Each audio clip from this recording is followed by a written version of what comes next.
Hi everyone, this is Emily Leiphart from Art from the Heart. I'm super excited to be back with Samantha Mann for this installment of 2 mini cards. Lawn Fawn is our generous sponsor, and Sam and I are featuring several products, including the On the Beach bundle, Hammock and Trees dies, and the Sandy Beach Accents dies. The moment I saw that sunbathing bear, I knew I had to have this set. I just love all the cute accessories and the many versatile sentiments, including holidays, which makes this set usable year-round. These animals are super cute in the hammock die as well. Who doesn't love lounging in a hammock? And of course, the Sandy Beach accents are a wonderful finishing touch, not just for sand, but waves in the water and also for snow in winter scenes. I can't wait to use it for that. Since my original plan is to make interactive cards, I decided to use Copic markers to keep the surfaces as smooth as possible. I start by stamping, coloring, and die cutting all of the images. I'm making 3 interactive cards and will be making more with the extra images, so I want to make sure I cut out multiples, which will make it easy to create random scenes. I stamped at least 4 of each image. I usually stamp a few more if I didn't stamp it properly. Since I'm stamping multiples, I find it easiest to use my favorite Lawn Fawn acrylic blocks with Memento Tuxedo Black ink.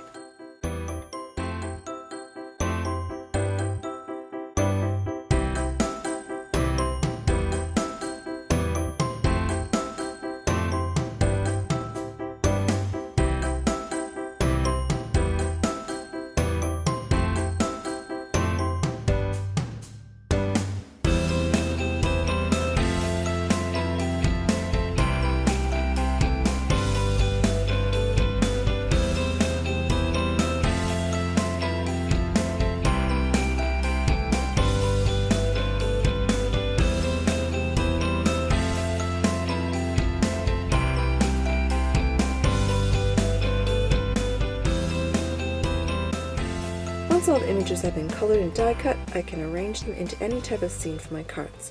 I'm going to make 2 3D cards using the Shadow Box card dies. I want to show as much of the scene as possible, so I'm going to use the rectangle window for the front. I cut 2 of the bases, one with the window, as well as 3 of the scene layers with different curves. The one with a single curve is from the theater add-on for the Shadow Box. I'm going to be rather quick with my instructions because Kelly did a great one when these products were launched. I'll have a link for that Lawn Fawn video in the top right corner so you can refer back to that.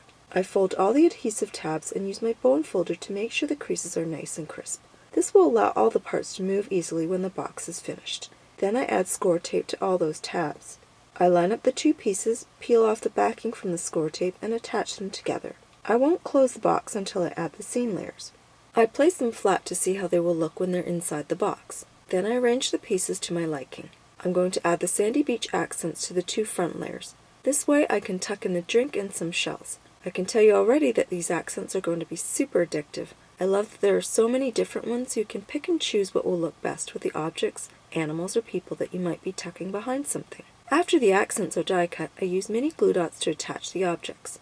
On this first shadow box, I switched to 1/8 inch score tape for the tabs on the hills, but I should have stuck to 1/4 inch tape, which I did switch back to for the second shadow box. I arrange the scenes against the left side of the shadow box, and when I'm sure of their position, I can remove the backing and attach the layers. I just make sure that the bottoms are parallel with the bottom of the shadow box. Before I attach the front layer, I want to stamp a sentiment directly on it, and it reads, "Seize the day." I mainly picked it because it was an afterthought and it fit perfectly into the space. The great thing about those little shadow boxes is that the scenes don't really require a sentiment because they're just so cute and decorative. They don't need a sentiment to make someone smile. Now I'm layering my hills at different heights because I want most of the elements to show, but it's perfectly fine to keep them all flush with the bottom of the shadow box. I want to place the umbrella on the back of the shadow box, and to make sure that it fits in the envelope, I place it behind the box to help me with placement. I use a strip of score tape on the back of the pole, and now I can remove the backing from the tabs on the right side of the hills. I fold over the right side of the shadow box, remove the backing from the strip of the last tab, and fold over the window panel to close the box. Now my first shadow box is done. It'll be hard to give this one away, and I know my son will claim it before I can even attempt to give it away, but since I have so many colored images, it'll be easy to make another. As another afterthought, I wanted to add some shimmer to the various images, so I use a Crafter's Companion sparkle pen to shade bits of each of the images. You can see how sparkly it is, and I think that finishes the shadow box nicely. For my second shadow box scene, I'm going to use the Hammock and Trees dies. I use my tool-in-one to get all the little pieces out and adhere the layers together with the fox lying in it.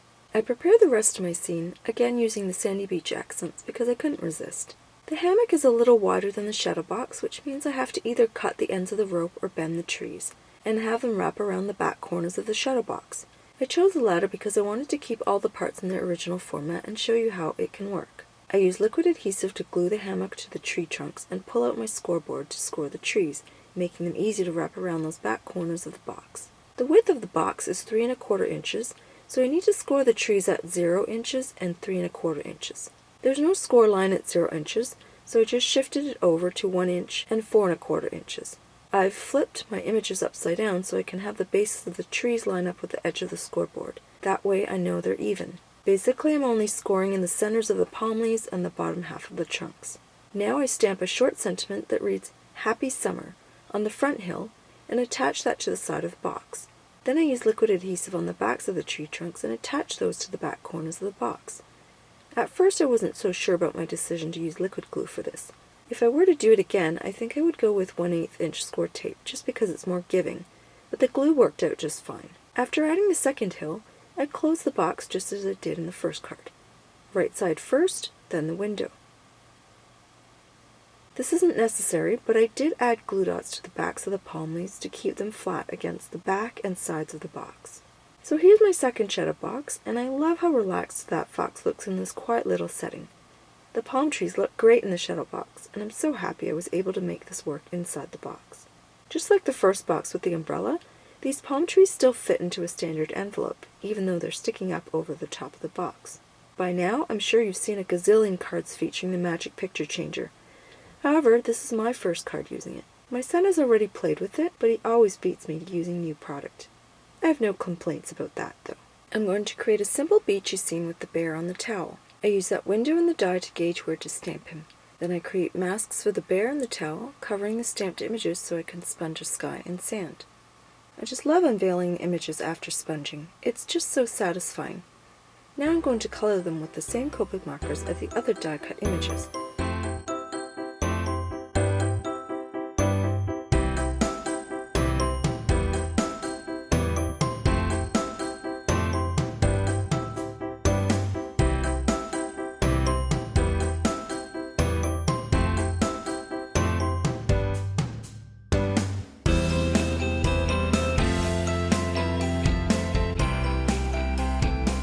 After all the coloring is done, I line up the window of the die and run it through my die cutting machine. Here's what it looks like when it's cut. And now I'll create the second picture that the first one changes into. Basically, my steps are the exact same, except for the coloring and sponging. This bear has been sunbathing all day, so he's a little pink and darker than when he first started. I make the sky a little darker and add some purple so the sun's just starting to set. There are shadows forming on the sand, so that's darker too.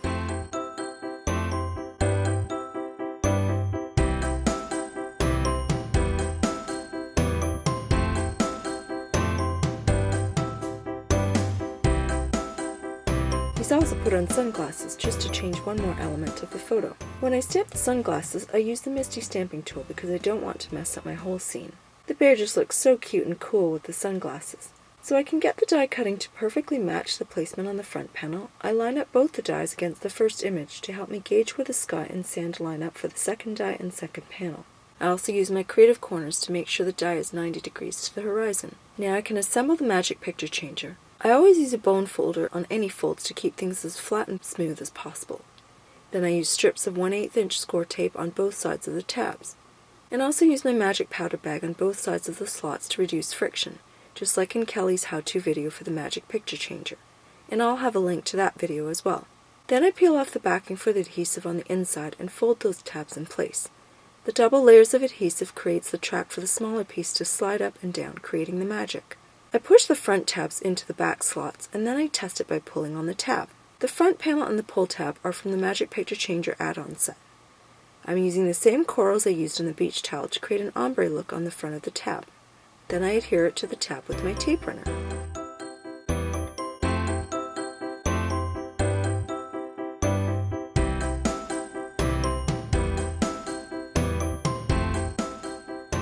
Now I can remove the backing from the remaining pieces of score tape and close the Magic Picture Changer. I use my Misty stamping tool to stamp the sentiment on the frame. It reads, "Have a relaxing day."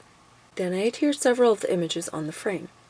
I carefully add adhesive to the corners and top and bottom edges only, as in Kelly's how-to video, so it doesn't interfere with the picture changer mechanism. Next, I trim a piece of glitter cardstock and attach that to the card base, which is 4 inches by 5 inches. And then I pop up the magic picture changer with foam tape, so there's some space for the pull tab. This makes it easier to use. Here's a look at the finished card. The glitter cardstock makes this a true summery card.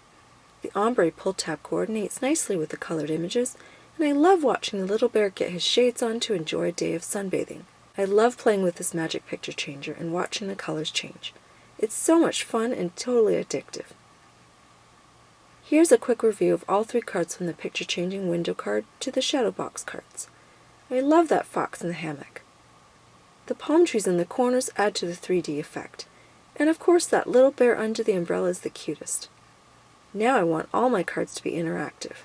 Be sure to leave a comment here and on Sam's YouTube video for your chance to win a $25 gift certificate to the Lawn Fawn store. Comments will close on July 7th, 2019, and the winner will be announced before our next Too Many Cards videos go live. Please check back to see if you've won. I just wanted to let you all know that we'll be taking a short break to enjoy summer, and we'll be back with new collaborations in August. Thanks so much for all your love and support for this video series, and thanks so much for watching. See you soon!